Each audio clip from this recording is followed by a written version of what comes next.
లోకేష్ నారా.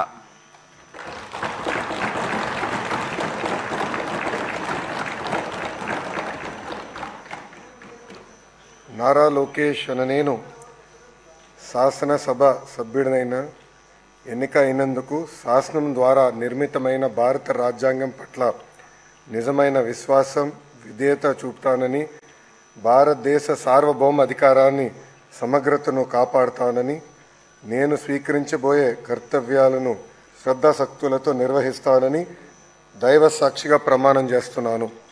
ఆంధ్రప్రదేశ్ శాసనసభ సభ్యుడైన నారా లోకేష్ అనే నేను సభ నియమాలను కట్టుబడి ఉంటానని, వాటిని అనుసరిస్తానని, సభ మర్యాదలను పాటిస్తానని, సాంప్రదాయాలను గౌరవిస్తానని దైవ సాక్షిగా ప్రమాణం చేస్తున్నాను.